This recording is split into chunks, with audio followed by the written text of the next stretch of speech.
folk are rich and powerful, the rich and powerful. Because black folk worked for 310 years as chattel slaves and got not one day's pay. I could call out the rich and the powerful whose riches have been gotten on our backs. That's right. But I'll save that for another time. The point is, the present generation of whites did not do this. But the present generation of whites are in their privileged position because of what a former generation of whites have done. Now the question is, a black agenda should be put before them, because if they don't accept the responsibility to clean up this problem, you don't have a lot of time to wait 40 more years for a benevolent white president or a benevolent black president. That day is over. America is facing the judgment of God as we sit around this table. Look at the weather. Brothers and sisters, I hope you're all doing fine now. Let me start by saying I'm sorry to Obama supporters, but the truth has to be said. And Louis Farrakhan has some reality check for Barack Obama and all those who have trusted that Obama did help black community. So let's listen to this speech, then have a very quick discussion at the end of it. Thank you so much. Look at the world turning down on her. America is bankrupt. $13 trillion in debt. And if you figure Medicare and Medicaid, she's over $60 trillion in debt. She can never pay it. That's why she voted for $650 billion in armament, because she can't pay the debt. But she can bully those whom she is in debt to with fear over her military prowess. I'm here to tell you she's losing there too. Now I close.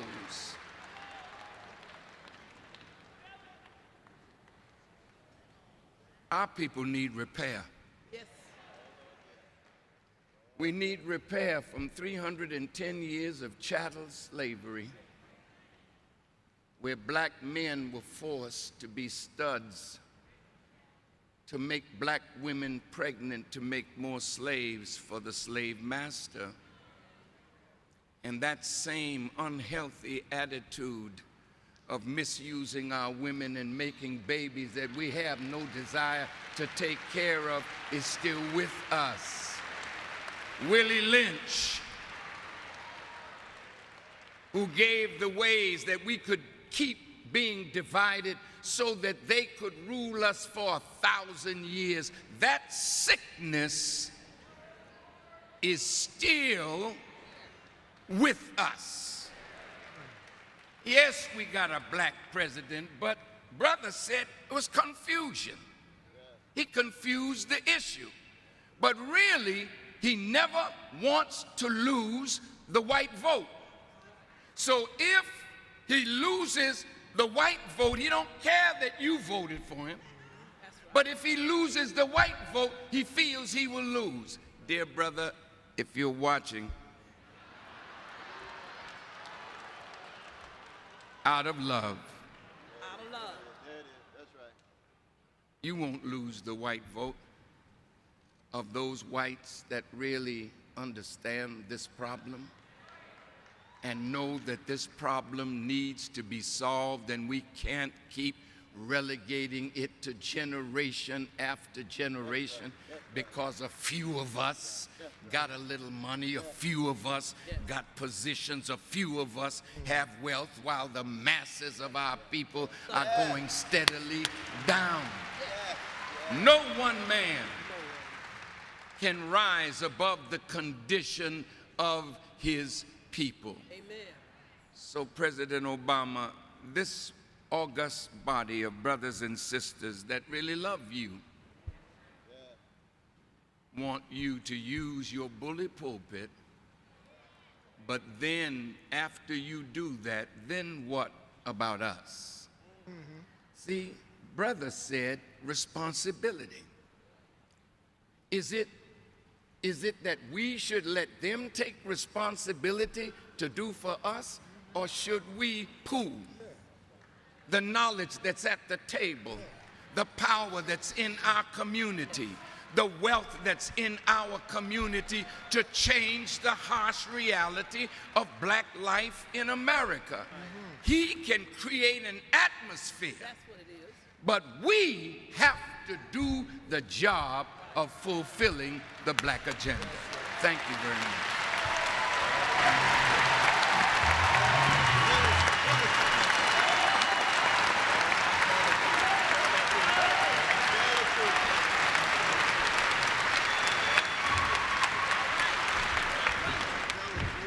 That is a perfect segue to this.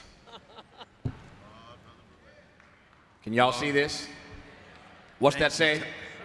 Brainwash. Say it again. Brainwash. One more again. Brainwash. Please welcome the author, Tom Burrell. There is a chapter in this book where you talk about the fact, Tom, that we black folk have been bred to be led. Bred to be led. We've been bred to be led. Tell me more. Well, it starts with the idea, Tavis, that we were sold a bill of goods through false advertising back those 310 years ago that you're talking about. The myth of black inferiority. The idea, the big lie that somehow we were less than, not as good as white people. That was the claim. The thing that made it more devastating is the fact they put meat on those bones, and for the next 310 years waged a massive propaganda campaign through the media to substantiate that. The idea that we somehow were less than. The thing that makes it stick is that it is incessant, it never stops. As the media is developed, it is folded right into the media. The images that keep saying to us that we are indeed inferior. We bought it, and we not only bought it, but true to any kind of brainwashing, the brainwashed becomes a part of the brainwashing team. The abused become a part of the abusers.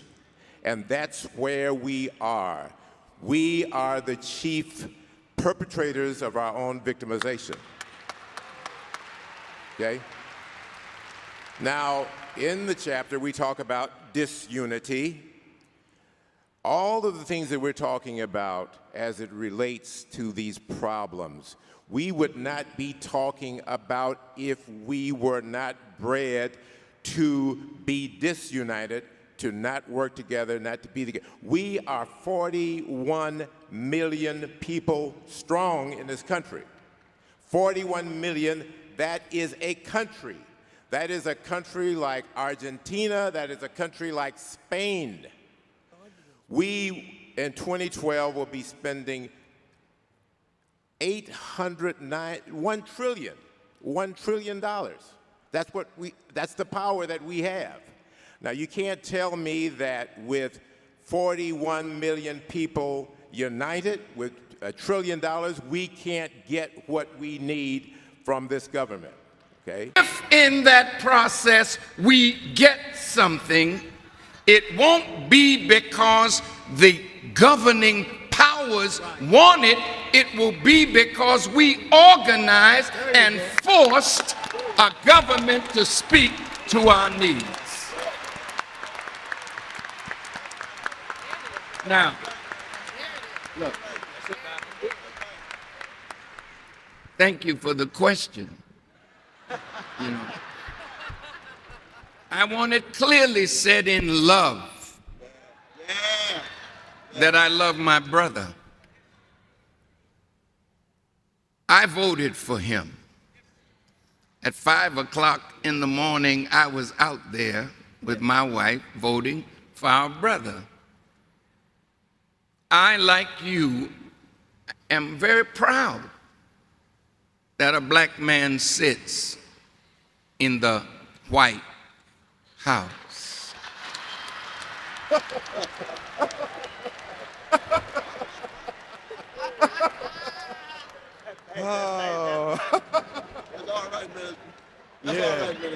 But I also understand very clearly, and we should understand that it is the White House.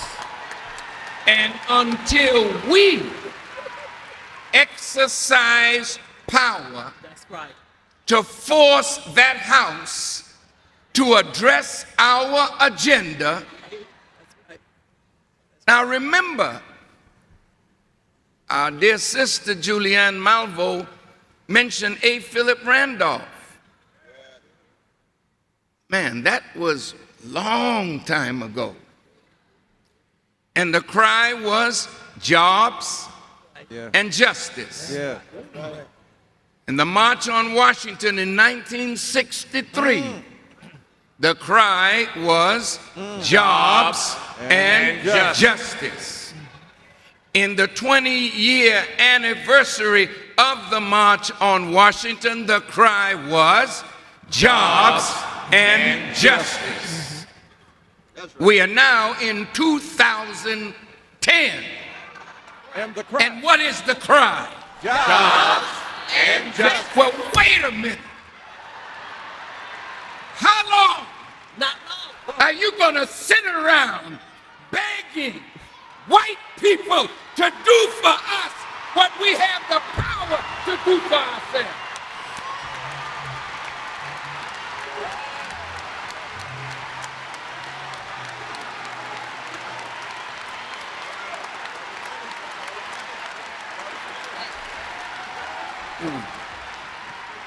Excuse me.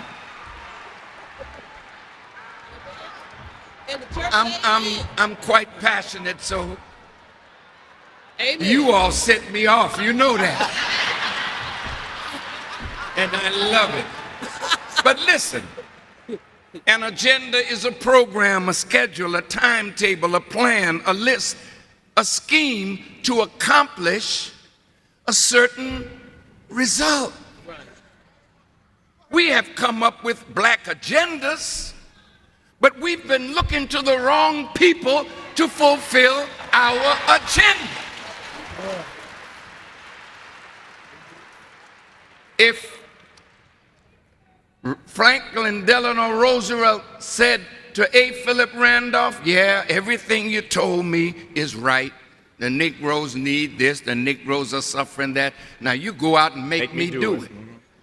Do you think that having a black face in the White House means that we don't have to make him do it? That's right.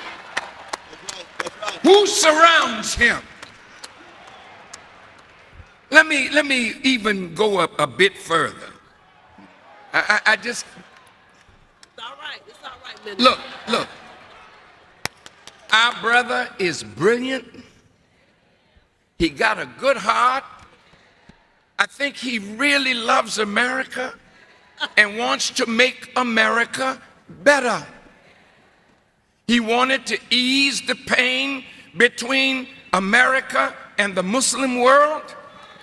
He wants to solve the problem of Israel and the Palestinians. He has the heart to want to make America better.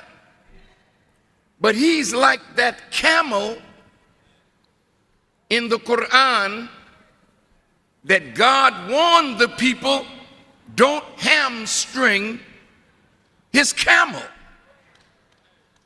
They didn't care what God wanted. They hamstrung the camel. Every one of our brothers and sisters that spoke today, we have a right to expect something from our brother. 97% of our people voted for him. Yes, there's trouble asset relief program, but there's post no. There is still racist America between the money being sent down and it coming to those who need it most. If he does not use his bully pulpit to address that, we can fault him for that. But wait a minute.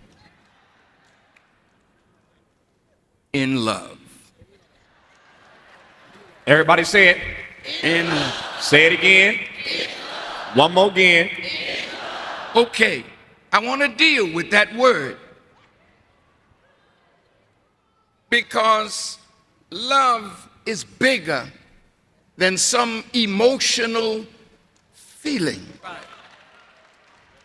The word love, you can change the vowel O to I and the consonant V to F.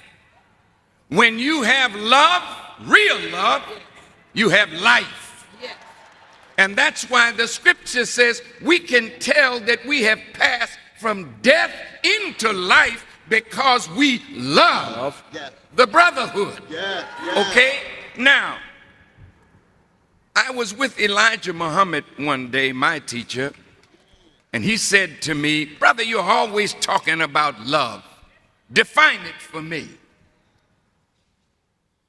And I went into my Webster's emotional dictionary stuff, and he said, "Brother, where there is freedom, where there is justice, where there is equality, there is love and there is life." Our problem is we have been looking to the wrong source to give us freedom, justice, equality, love, and life. That's right. And then be willing to pay the price of what liberty demands, what truth demands. That's what I want. I want to see the Latino family who the enemy wants to pit us against each other. That's right. The blacks, some of us are evil and angry because when we look up, our Mexican family has the job. But Mexicans work hard. Come on now.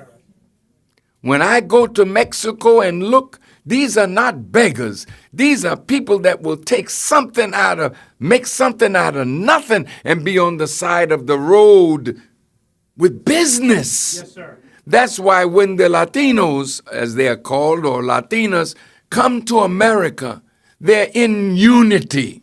That's right. And that unity, they start with nothing, with 6 or 8 living in one house. right. And the next thing you know, they own the house. That's They right. own the house next right. door. They start opening up businesses, and you see them thriving Yes, Right, sir. Brother Minister. while the black community is dying. Yes, sir. Why are you dying? What is the matter with the black? You are not less than your Latino family, but you have been fixed mentally by the enemy. You have a greater sense of self as a Latino than the blacks in America do. That has been totally stripped from us. That's right. We go to school, we go to college, we have BS degree, master degrees, we have doctorate degrees. What have we produced with it for our children and our future? Nothing. That's a sickness. That's mental. So the enemy is playing us off against each other. At one point, we were the largest minority. I don't know what that means. Oh, we're the largest do-nothing group in the country. Then along comes Mexicans and Latinos that have outstripped us in terms of production of life. So you are a larger minority, but you're very progressive. Very progressive. So, the difference between us is we've been made each other's enemy. We've been made to look at each other like we are the real enemy. And the enemy sits back and laughs because he knows he's the author of all of this, that in our unity we can overcome it and do something better.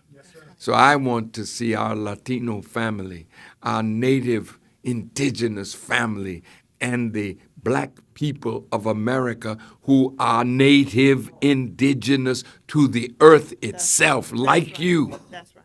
You can't find a birth record to the indigenous natural people because we came with the sun. That's right. Or That's we were right. before the sun. That's right. That's right. So we're coming back to our original position, and so are you. I hope I answered that question. It's a start. Then what I want you to do, see, when you talk to fellow Latinos, what is your grievance with the government? What is your grievance with the way you are being treated?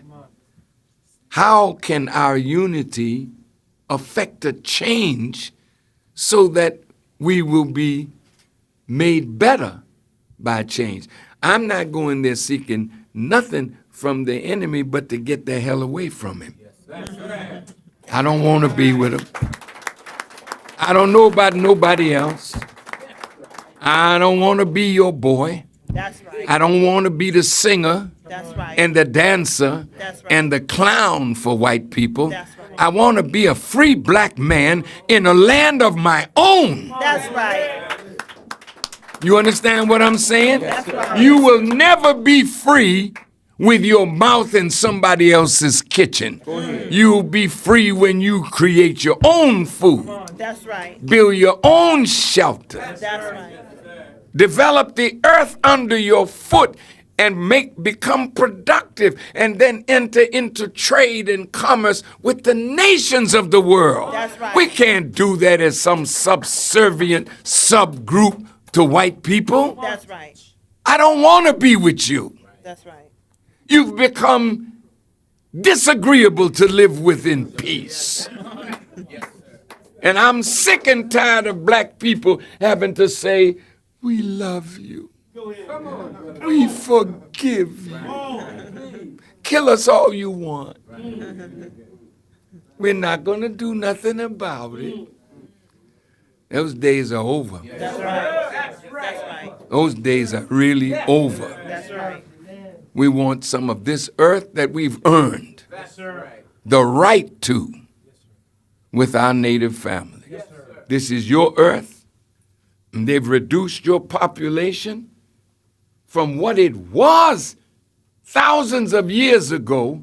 They cut it all the way down to 2 million in the whole of this great country. Now you're back up to 6 million. They say. Right. Then they're making our native women sterile, feeding the native men with alcohol and methamphetamines and raping our girls. No, we can't take this no more. That's right. We won't take it anymore. That's right. It is better to be dead than to live continually under tyranny and oppression. So once that spirit get in you, then the spirit of the ancestors have risen in you. Right. We can't take it no more. We have to let America know that we're not serving in your damn army no more. Go ahead. You want us in your army. You go fight the enemies that you made, because they not our enemies. That's right. Can you talk like that? Come on now. Well, if you won't, I'll talk for you. ahead. Go ahead. You just back me up. Go ahead. Right. Gotta go. That's right. That's right. Let's give the Honorable Minister Louis Farrakhan a warm round of applause again. Brothers and sisters, Please hold your seat as the Honorable Minister Farrakhan exit, but we want you. Now, brothers and sisters, this is the time we should talk truth to power. We should confront every truth and every lie that has been told about the people of color. Now, we all know that Louis Farrakhan has always been receiving criticism even from black people because he belongs to a religion that others do not maybe associate with. But the truth of the matter still remains that Farrakhan Louis has been a very key advocate of the people's rights in the diaspora. Now, there is so many things and there is so much that people have been saying, and people have been holding emotions back and forth when it comes to the discussion of how black people have betrayed their own brothers and sisters. Now, Barack Obama, it should be remembered, it is in the history books that he came to power as the first black and non-American president for the first time in the history of the US. But he received a lot of criticism because most black people felt like the president who comes from the black community did actually not do enough to make sure that black people are safe in the US. Now, it should be remembered that he has been president. Joe Biden, who was the vice president, has been president, and many of his friends were in government. But we still see systematic racism, oppression still playing a part in the lives of black people in the diaspora. When Louis Farrakhan comes out to say Obama is a sellout, and he really did sell the black people to the white people, and he was put there for the interest of the white people. Myself, I do not want to engage myself into a conversation that really matters of if he was a white puppet or not. But I want us to discuss the truth. And most people do not want to know or to hear the truth. Most people do tend to run away from the truth and live in a world full of illusions, in a world where no one confronts them with the reality. Now, I want to give you a reality check of whatever has been happening in the US. Now, Obama has been having a say whenever a Democrat becomes a president. When Joe Biden was a president, you know that Obama had a say in that government. And since Obama being in government should have brought some respect to black people in the diaspora or in the US, however, it didn't, because black people still face the same oppression. Obama was there, but there are no reparations. So why do we still talk of reparations when we had a president who was black and he never addressed the matter of reparations? Why do you want to tell me that Kamala Harris has been the vice president in the US but has never talked about the reparations? Now, in one of a very viral interview that was talked about by so many black people and activists around the world, is the one that she said she's not going to sit in a government and only talk about black people's reparations. Now, that really means a lot. If she went there and she comes from a minority race in the US, now, she should have stood her ground and said, you know what, we need to pay reparations to black people because they have been here. They hustled out for this continent or for this country to be where it is, that it was for black people who built this country.